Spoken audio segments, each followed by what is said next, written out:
Constructing your life is about much more than just building a bank account. Each week, join real estate entrepreneur and mindset coach Austin Linney as he interviews guests who are constructing their dream lives and impacting the world around them on a daily basis. If you're an entrepreneur or wanting to start a business, or you just want to hear motivating stories of how others have overcome the odds, you are in the right place. And now for your host, Austin Linney. All right, guys, welcome back to Construct Your Life podcast. Austin Linney here. We have the honor of having Anthony Vicino. Did I say it right? Probably not. You nailed it. Yeah, you did it in one. Yes. Nice. Yeah. Yes, because normally I just skip the last name if I can't understand it, guys. So if you ever hear me do that, that's really what I'm doing. A little Texan, a little accent. But we got this man on here, just a great investor, so much. You know, we are just meeting for the first time, actually, guys. You know, that's the tradition on this podcast. So I'm going to learn there right with you. So I'll let you take it away and you start where you want to in your journey and we'll go from there. So I'll start anywhere. Okay.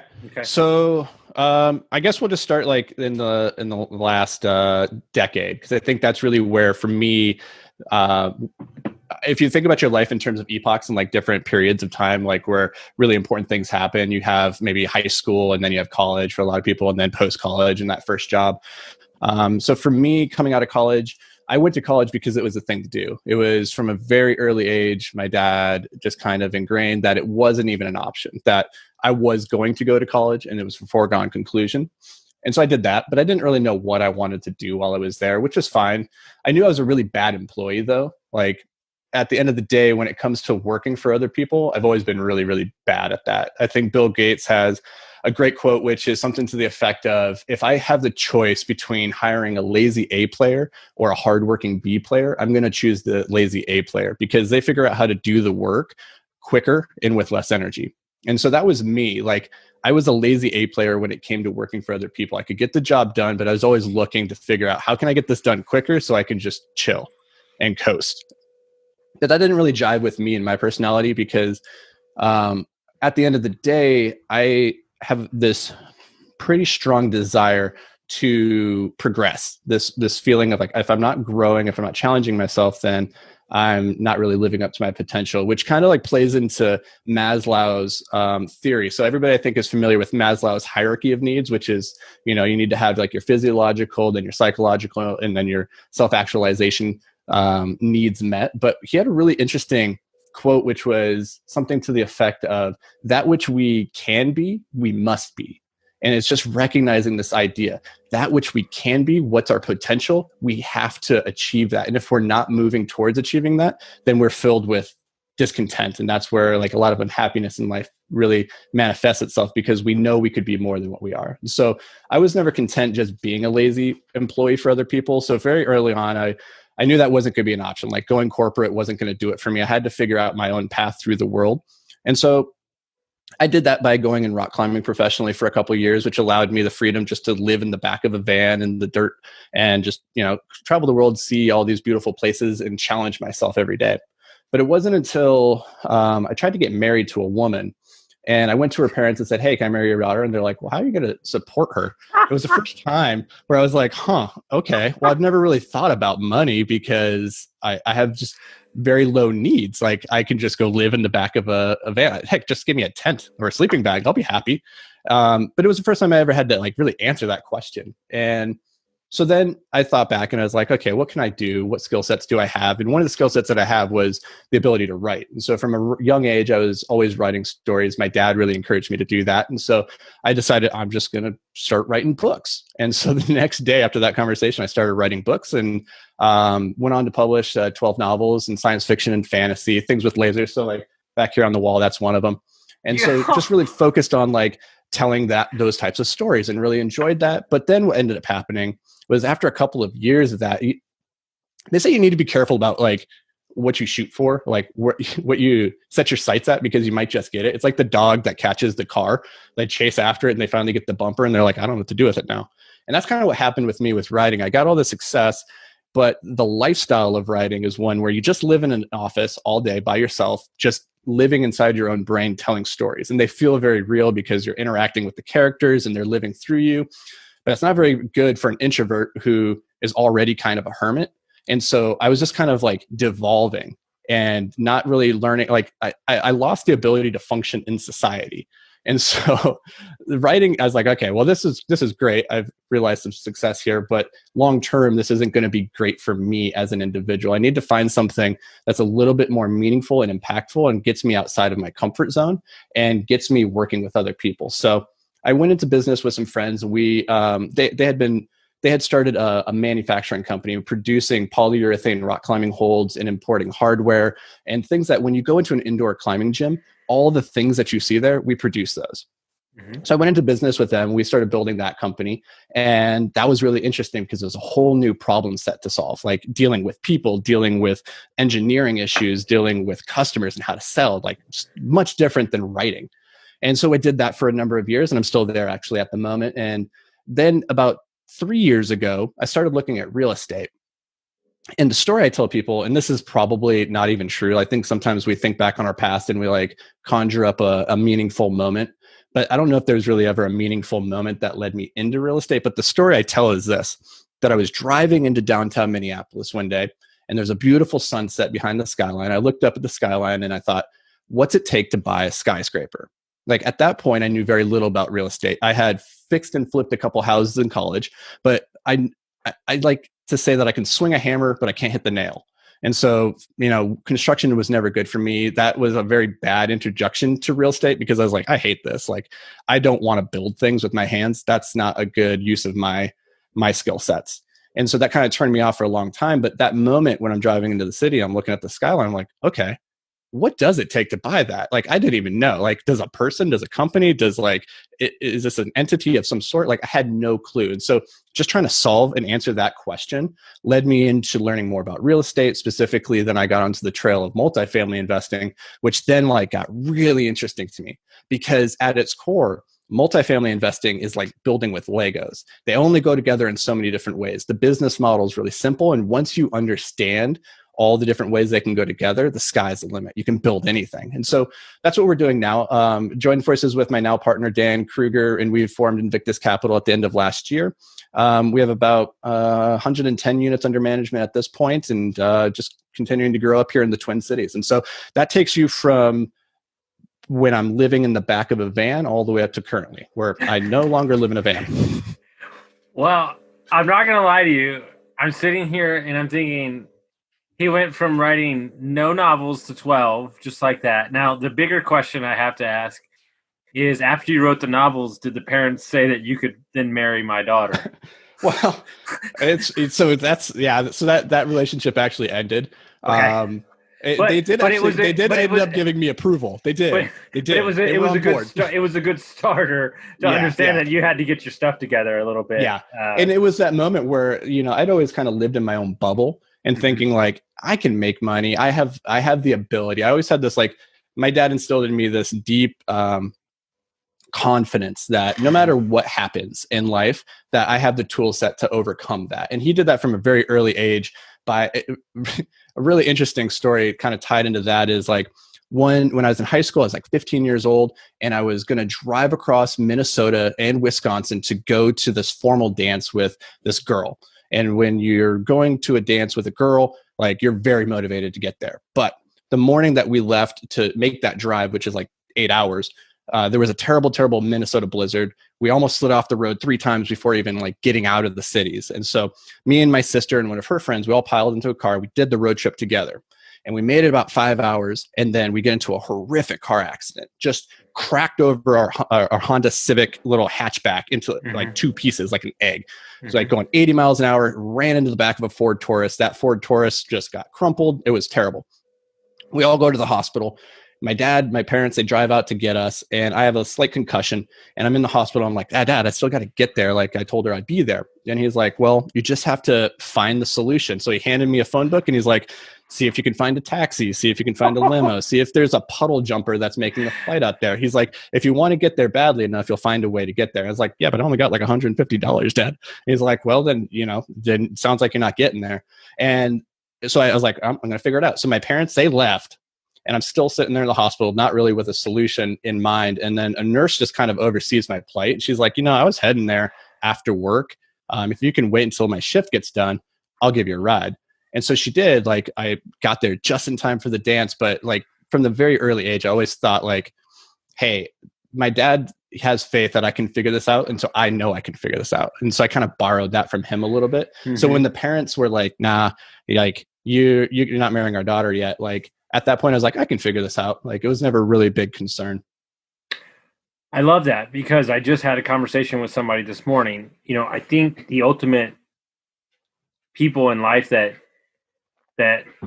really get to the next level is solution-based people, right? Not people that see a problem as a problem. And it's funny to piggyback off of that story. I don't know why this popped up for me, but the moment that my ex-wife, she's now ex, but the moment at the time when we were engaged and I lost my job and that let her down, that was the first time in my life when I let somebody else down that wasn't me. And I literally cried for like 2 hours because that feeling of understanding it's not about you anymore and having that moment, I feel like was one of the bigger moments in my life to understand, like, when somebody puts their trust in you.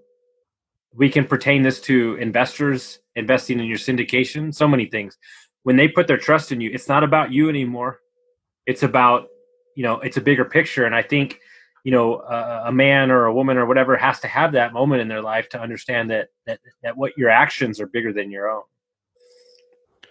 Yeah, definitely. When you're getting into the world of whether it's a relationship or a syndication, as you point out there, like if you're taking investors' money, like you have such a big responsibility to that person now.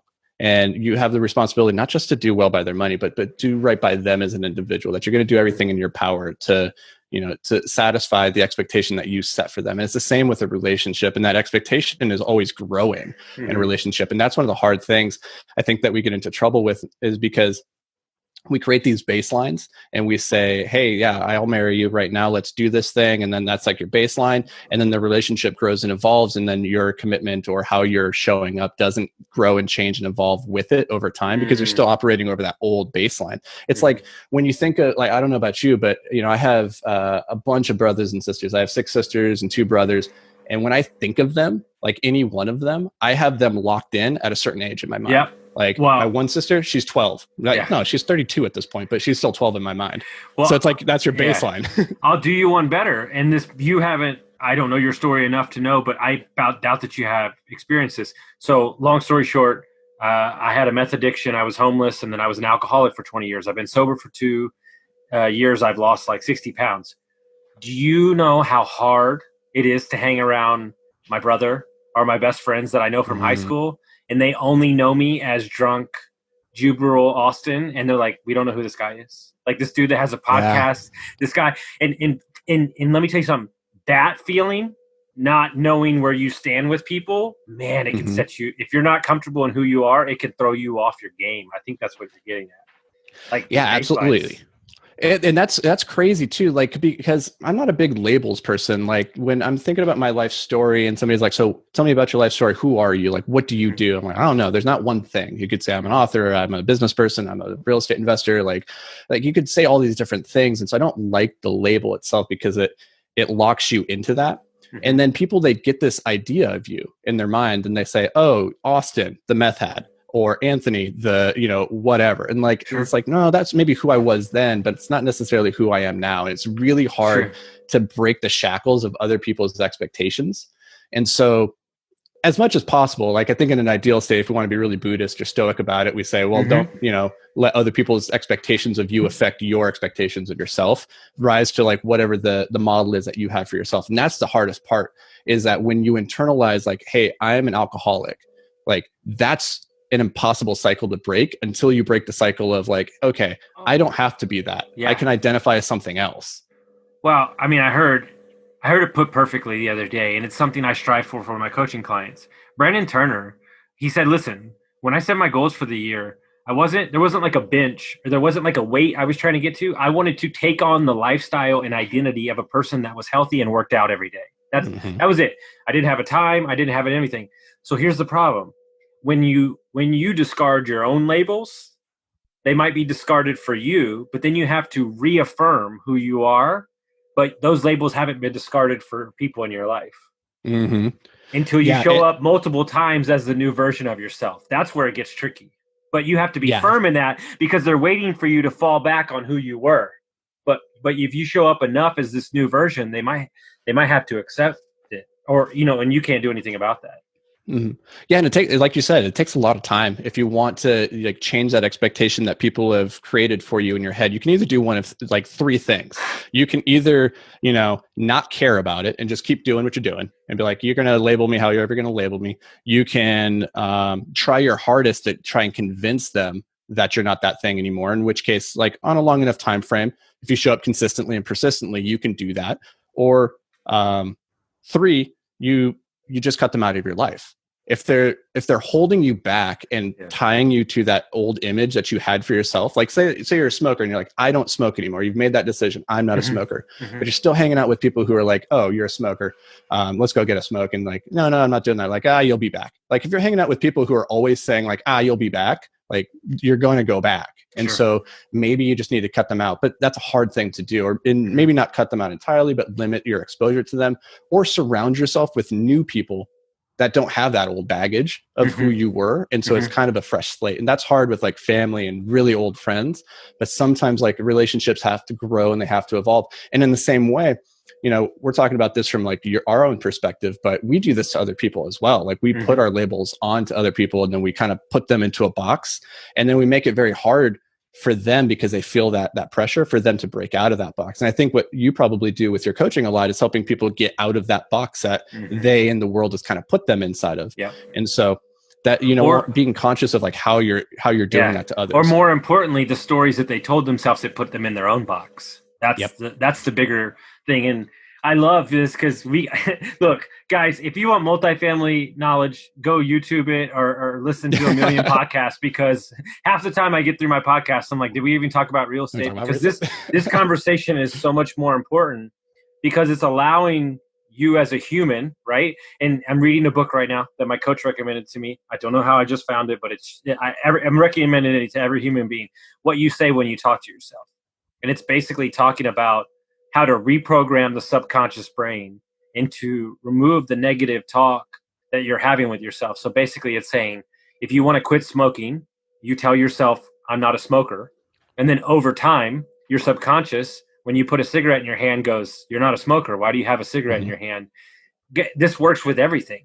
And the fact that there's two mindsets you can have, it's as simple as this. You can either be a fixed mindset, which will get you nowhere, or you can be what I think me and you are, which is a growth mindset, and understanding that I am in hot pursuit of the newest and best version of myself every day when I wake up.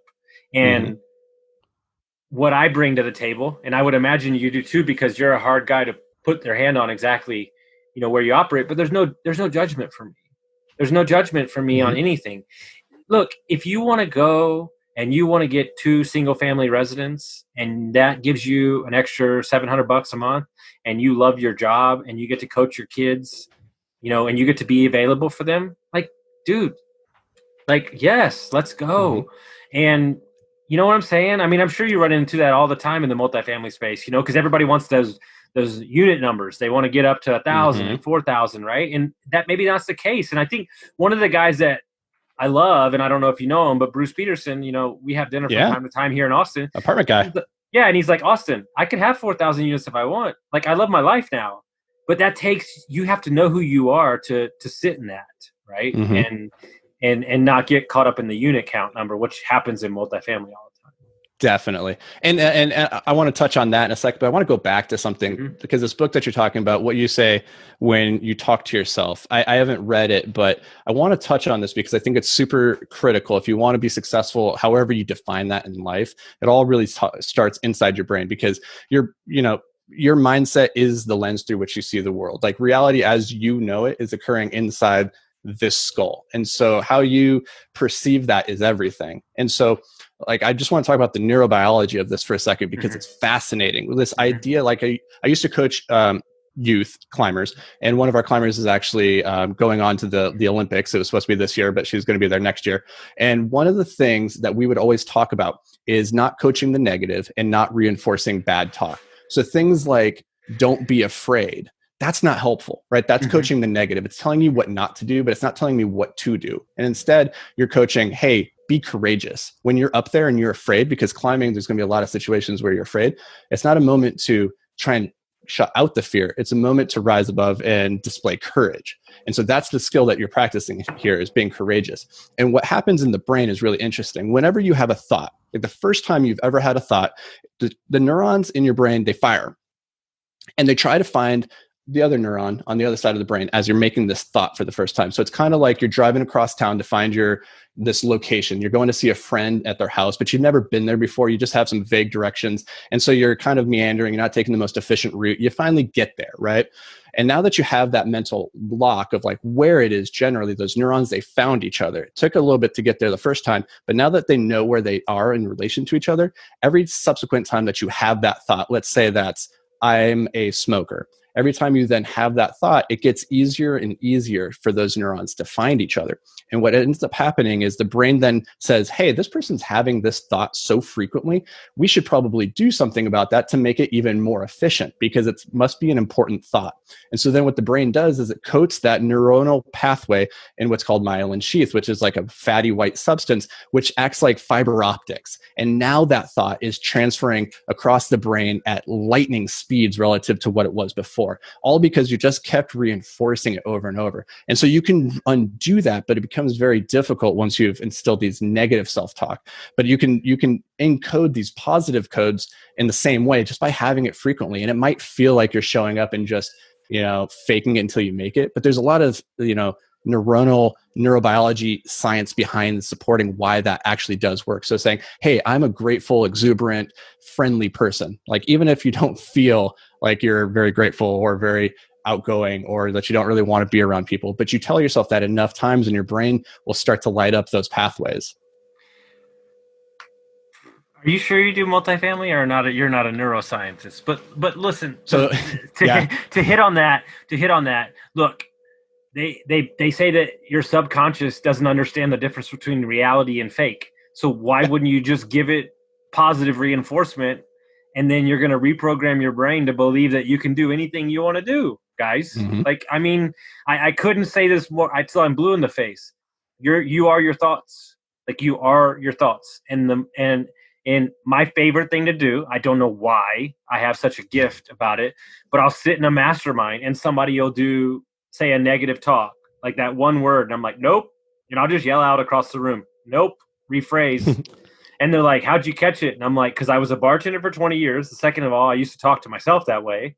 And it wasn't until I changed the conversation in here that I started changing the way. And what they have to understand is, this was 2 a.m. listening to Gary Vee. This was 4 a.m. hitting the track at 50-degree weather, running, listening to Imagine Dragons. Like, there was a lot of behind the scenes, deep work, spiritual work, coaching work, all these things. And you can't just flip a switch on, but over time, you're building up the self-awareness to take what I think is one of the number one problems for people is I think they self-sabotage all the time. Like, it's going real good and they're just waiting for that shoe to drop because they're so used to the past.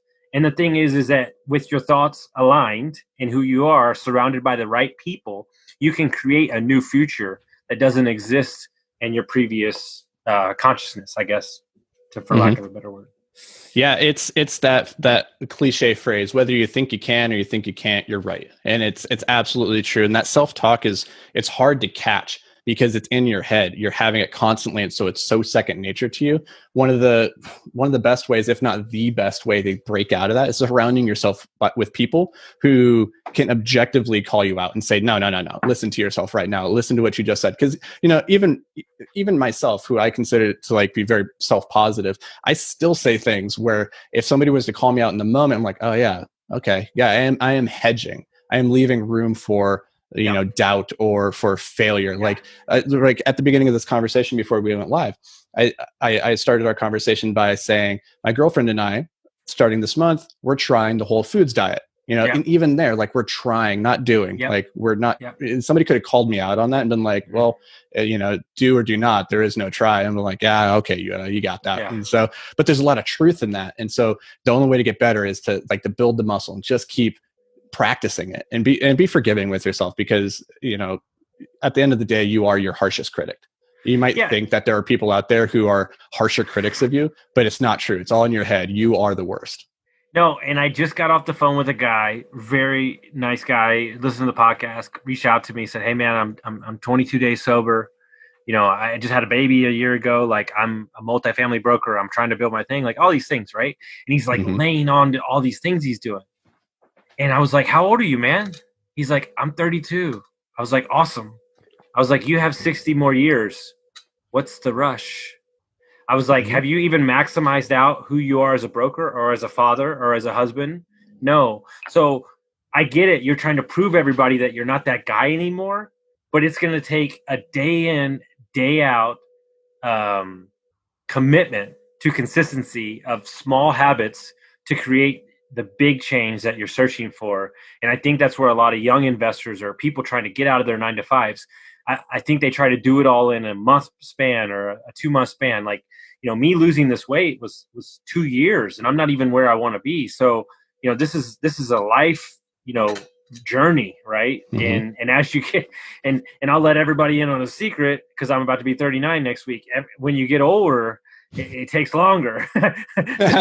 so make sure you set it up good when you're younger, because it's a SOB when you get older, for sure. And that gets back to the baseline, right? Like, we're all 25 in our head and fit and young, and like we recover much better than you do when you start getting older. You're like, oh man, I remember the good old days. You're like, is it rainy outside? I think my knee, it's I feel it in the old joints. Yeah. But going back to that idea of like, it's we what is it? We overestimate what we can achieve in a year, but underestimate what we can achieve in 5 years. And that's true. We live on really short time frames, generally speaking. But when we're talking about the really big, impactful, meaningful changes that occur both in ourselves or in our big career in our lives, you can have 10x change. You can do it really quickly. But sustainable change, great sustainable change, it's usually pretty slow. It's usually pretty tedious, and it usually occurs after many, many iterations and a whole lot of compounding interest.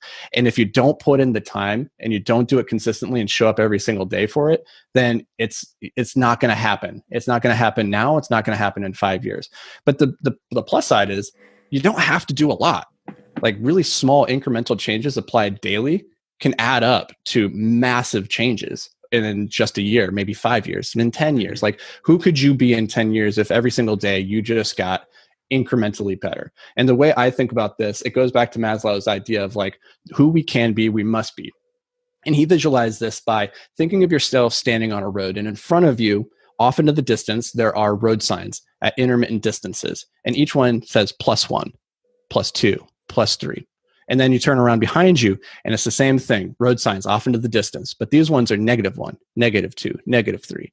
And the idea is, if you were to be your perfect best self in life, then every decision you ever made, you would only be moving forward. You'd be +1 here, +1 there, +1 here. But we're not perfect. And so we end up making bad decisions, things that aren't moving us forward, they move us backwards.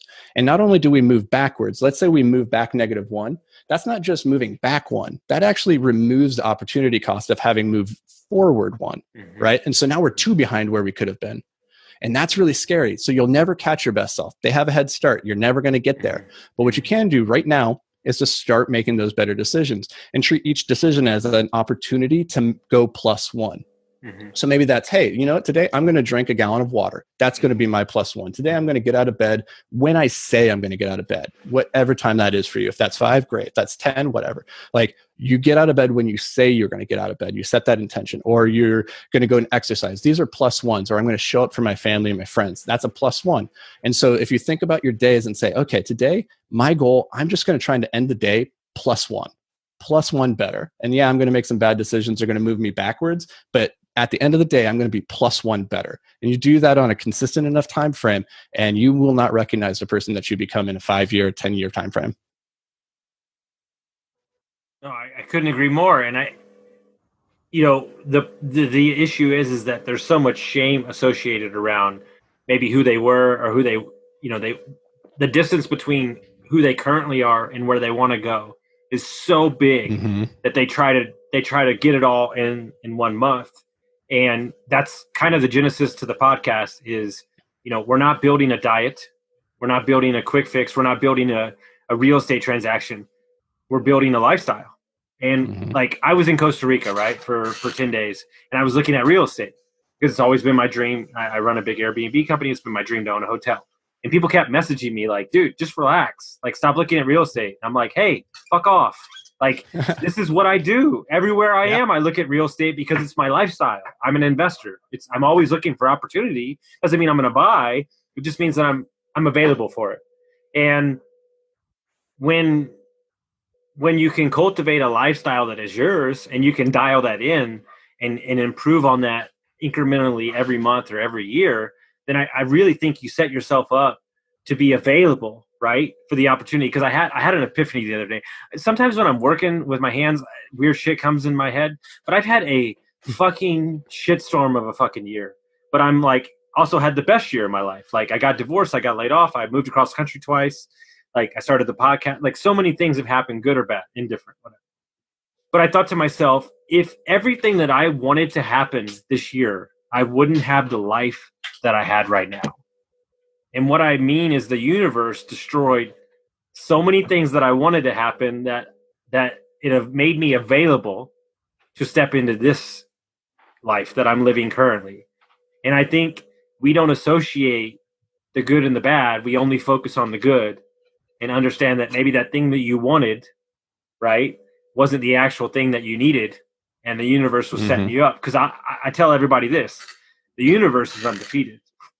It always wins. And my buddy said, like, the best things that ever happened in his life, he never wanted. Like, because he didn't, because he wanted it, meaning that he forced it or focused on it or something like that. It's just, it's the truth. Yeah, this reminds me of the Buddhist concept of like duality, like the duality of existence. And you can only know one thing by also understanding its opposite. And if that's, things are going good in life, but that's only because you understand the opposite of good is bad. And you understand that, the opposite of thriving is suffering. And because you have that context, because you understand what suffering is, you can appreciate the positive when it does occur. But the problem is that we look at suffering in the moment and we just focus on that in the short term and say, hey, I'm suffering right now. I don't want to suffer anymore. Well, yeah, in a perfect world, that's the ideal. Like nobody would ever suffer.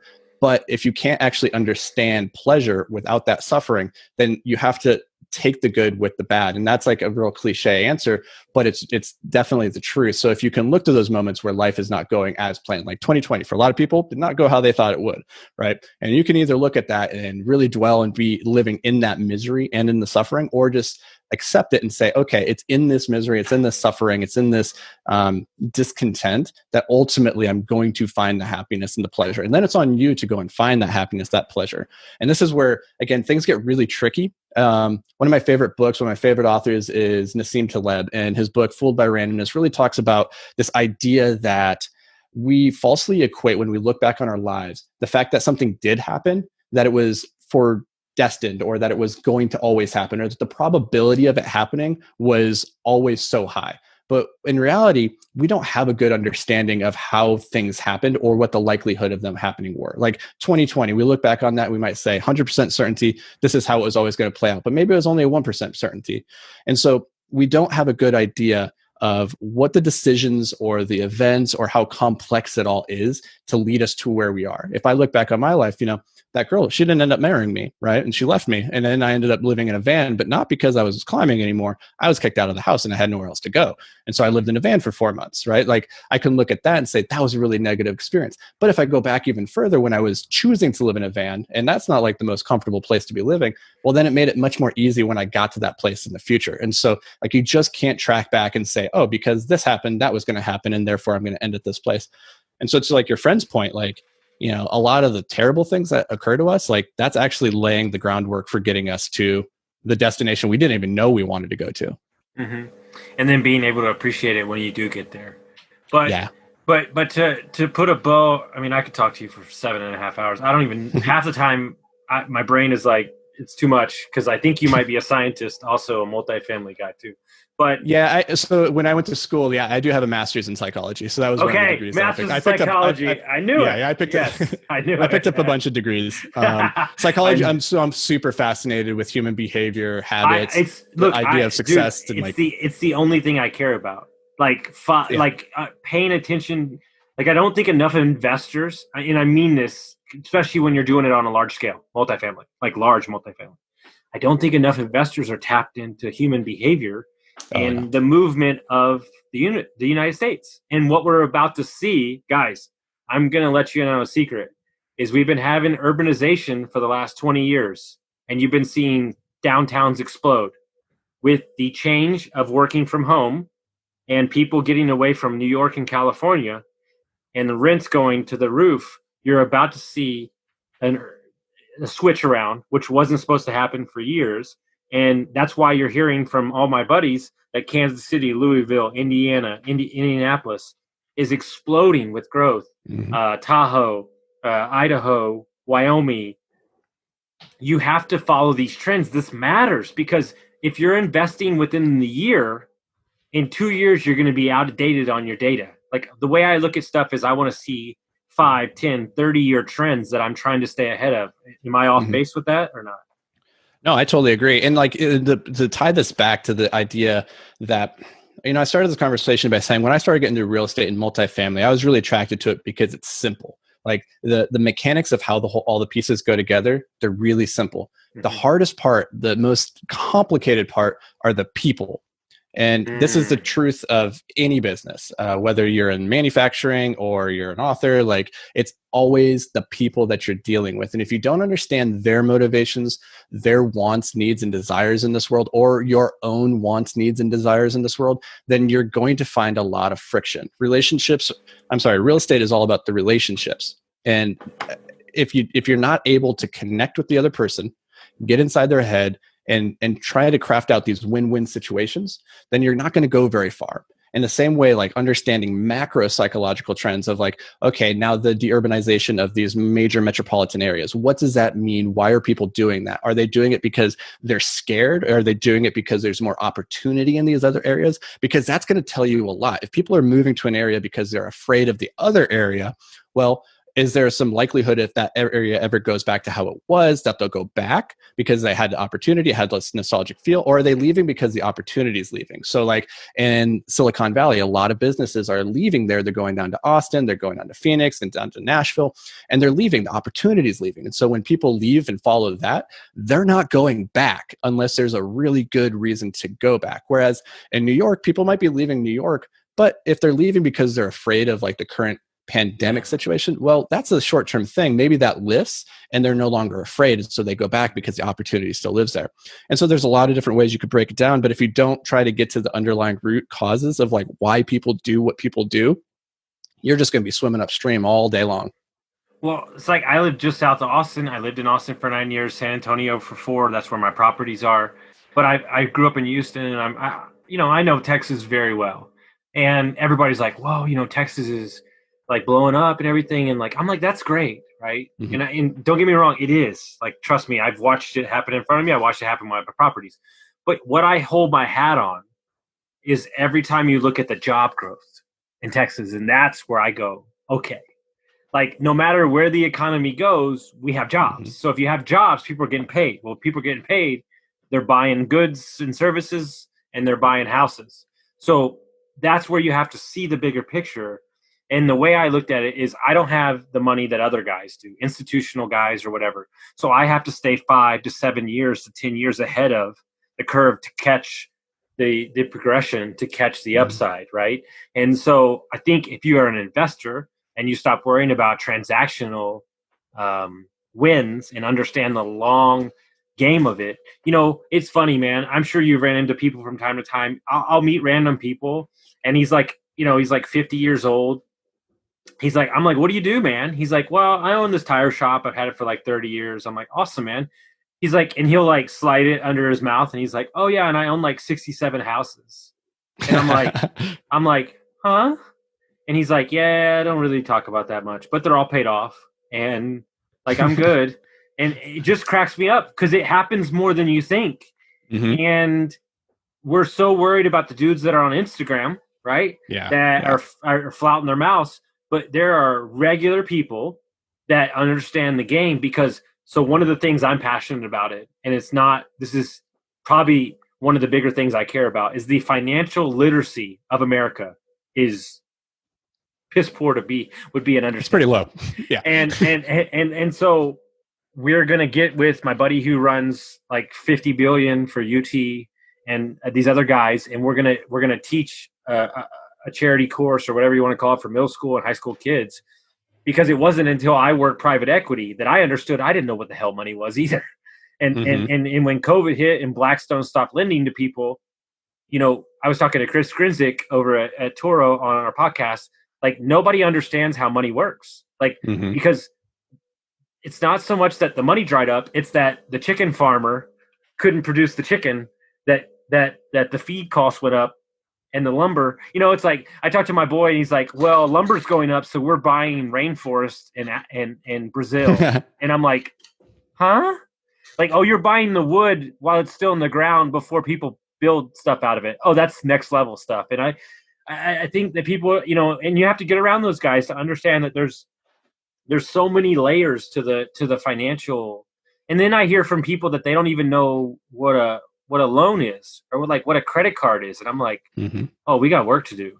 Like, Yeah, or even just like understanding the concept of credit and what that can do for you. A lot of people are scared of credit. They've been told don't have a credit card or anything like that. I think if you pay attention to, I'm not a big proponent of macroeconomics. I'm a big fan of micro, understanding like the root fundamentals of how an economy works. So like basic supply and demand. And so when you're talking about Austin and Texas always being strong because they got the jobs, like it's the simplest reason, but it's the best reason. mm-hmm. And so, but when it comes to money, yeah, money is a super, super fascinating idea. And like, if you want to be a successful real estate investor, here's your tactical advice: is go spend some time reading some books and watching some some videos and just studying what money is and how it works, where it came from.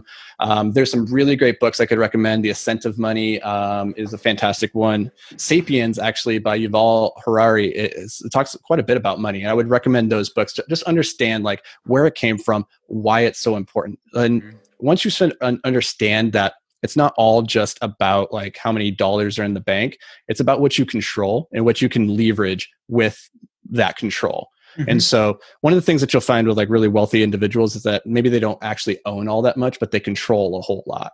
And so if you can control supply chains or logistics, like that's a really powerful thing, not really tied to money per se. But I think people get it in their heads like, I need to be a millionaire. Like, well, do you need to be a millionaire, or do you just need to control millions? And that's a different thing. Well, I heard this guy who studies billionaires, he said, do you want to spend $1 million, or do you want to be $1 million? You want to be a millionaire. Yeah. And what people don't understand is I have a buddy, right, in California, who runs supply trains for 18-wheelers for whatever you want to call it, for grocery stores. And obviously he's been a little busy during COVID. And he said, listen, it's really weird. He's like, I'm sitting there, and he got out of whatever. I'll let him tell his own story, but he got out of a bad situation, and he's sitting there and he's going, oh, okay. Like, you just have to buy routes and become like good at it and treat your clients good, and then you get more routes. And so he's like, okay. And then he built this business up to like $8 million.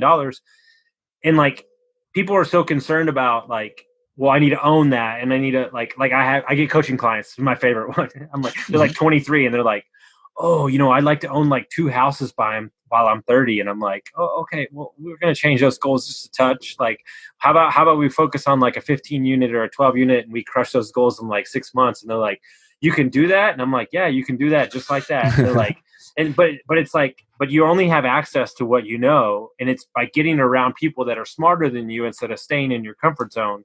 And, my financial advisor is 27, and he manages $2 billion. And half the time I have no idea what he's talking about, but some of that stuff is seeped through.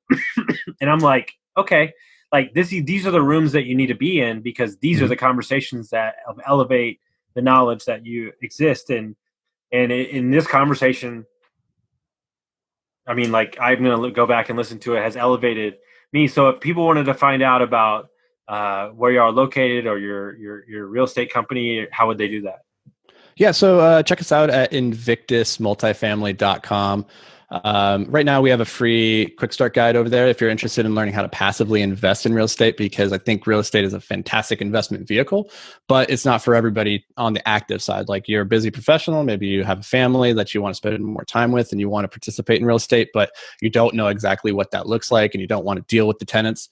Go check out that free resource. It's going to educate you, take you from not really knowing what you're doing as a person on the outside looking in at this kind of scary industry and be like, I don't know what I'm doing here.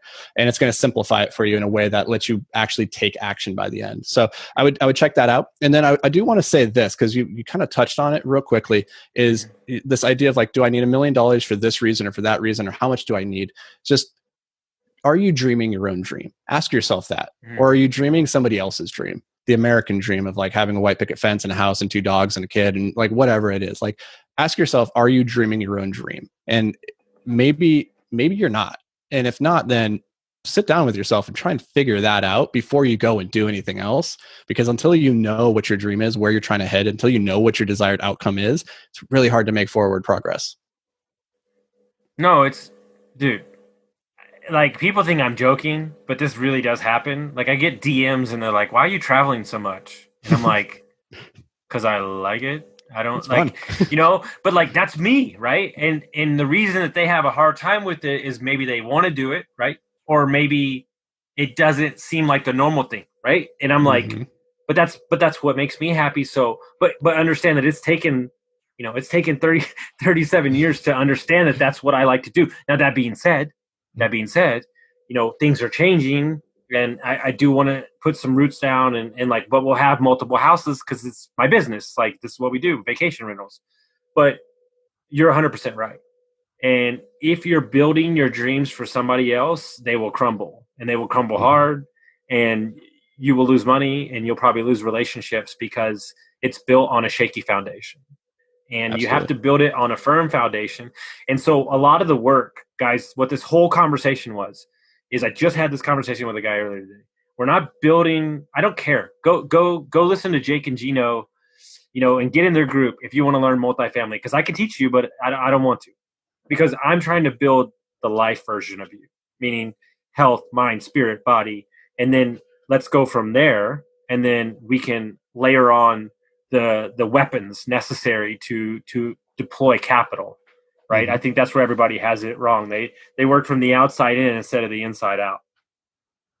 Yeah, I couldn't agree any more than that. Like, it all starts with you. If you, like, regardless of what it is that you're trying to build in this life, start with you. Like, the thing that you should be focused on building is the best version of you possible.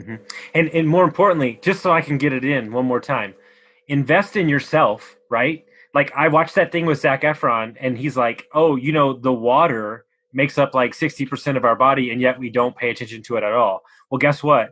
You spending the money on a PlayStation 5 and not spending the money on a coaching course or a multifamily course or something, a book, right?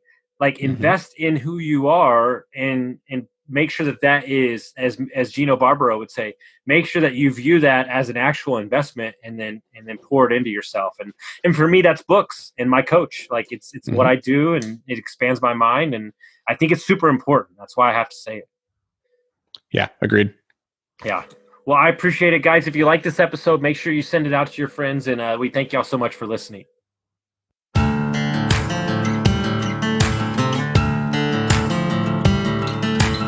Thank you for listening to Construct Your Life with Austin Linney. If you enjoyed this episode, be sure to rate, review, subscribe, and pay it forward by sharing with a friend.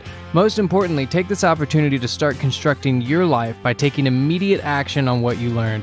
For show notes, resources, and more information on one-on-one coaching with Austin, visit constructyourlifepodcast.com.